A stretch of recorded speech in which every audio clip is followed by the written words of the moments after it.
So, if you believe in Jesus Christ, and you believe that he died for you, but you've never actually been convicted of your sin, then I would probably have to say that you don't love him as much as you should. And I know that's a really, really bold statement to make, but you love Jesus because you realize what he did for you. And you realize what he did for you because you realize your need for him. And you realize your need for him only if you realize how sinful and how lost you are without him. And to be completely honest with you guys, I don't love Jesus enough. I know I don't. And not like I'm bragging about that, but it's the truth. And I think one major reason why I don't is because I've not been convicted of my sin and my sinful nature to a point where it's just dropped me to my knees, to a point where I'm just completely remorseful and repentful of the things that I've done and of who I am in my sinful nature.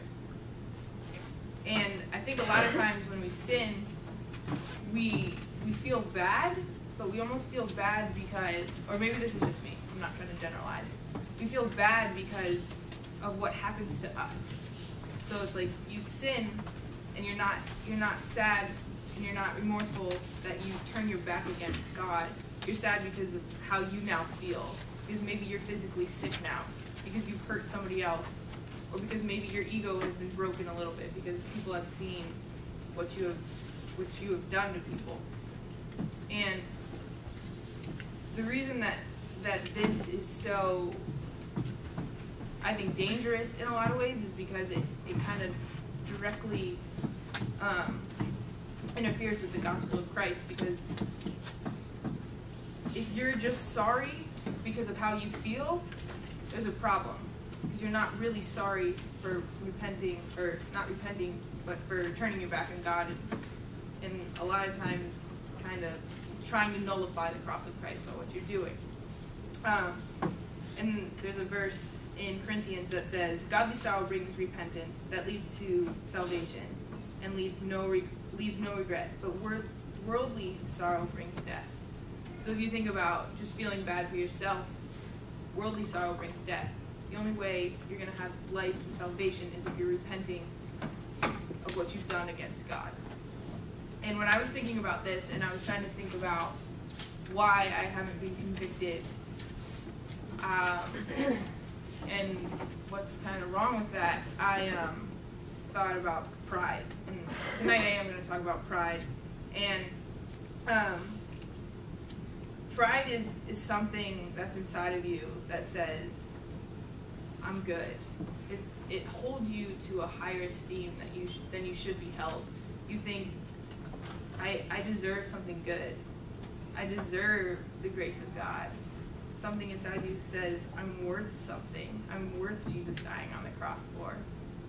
And in reality, we're not. We're sinners. We've fallen. And pride is dangerous in that way, because if you hold yourself to high esteem, you want everybody looking at you, because pride says, look at me. I want all the glory on me, when in reality, glory should be on God. And that just leads, it's not good in the least bit. But I think a lot of times when we think of pride, we think of this arrogant and boastful and cocky and confident side of it. And I mean, as athletes, I think we're probably surrounded by that quite a bit, because it's like, look at me, what's your mile time? You know? And what I kind of struggle with, though, is this other side of pride. It's a side of pride that results in self-pity, because self-pity and pride go together in the sense that I have pity for myself as a reaction of a prideful heart that is suffering. So instead of being glorified because of the things I've done and being proud of them and boasting about them, I'm looking at my suffering and I'm saying, oh, poor me, look at everything that I've gone through, and I'm making everybody look at me in my sorrow. Because a sorrowful heart, one that has self-pity, says, you know, how could this have happened to me? I don't deserve this. Why am I being punished for this? And in a sense,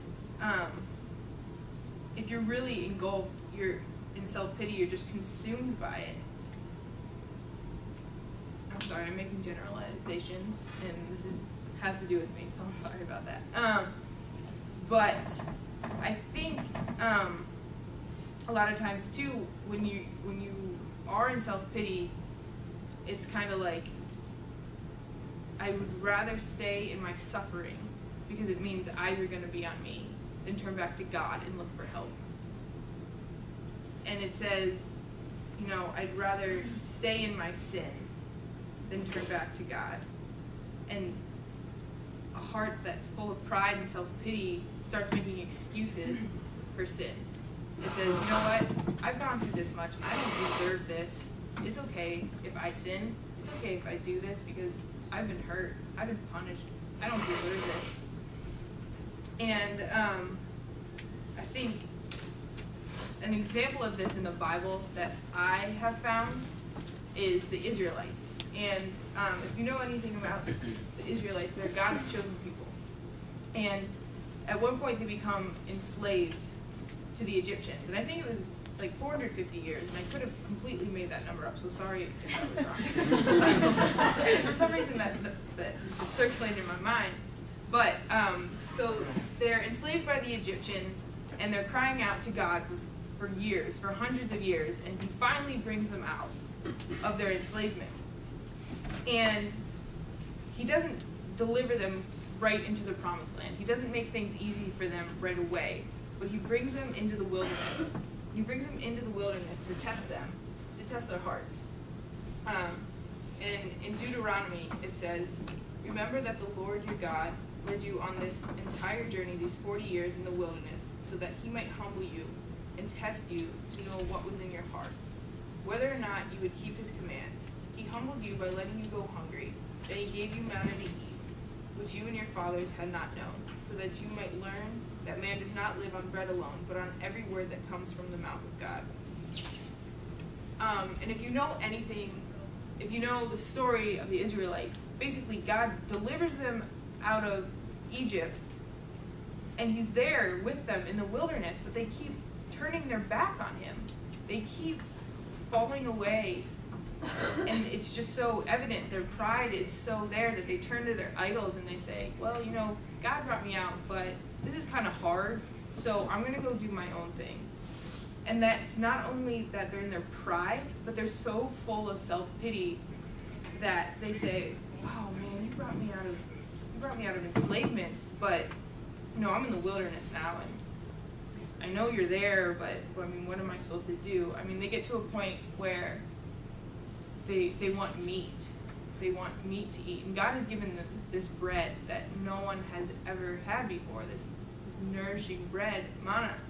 And they're so consumed with their self-pity, and they're saying, like, being consumed by it. And they say, I want bread. I mean, when I was in Egypt, I know I was enslaved, and I know I was working every day, and I know I was hurting, and I was painful, but at least I had meat there. At least I had meat with spices, you know, and now I just have this bread. And so you can just see they're so consumed by the issue of their self-pity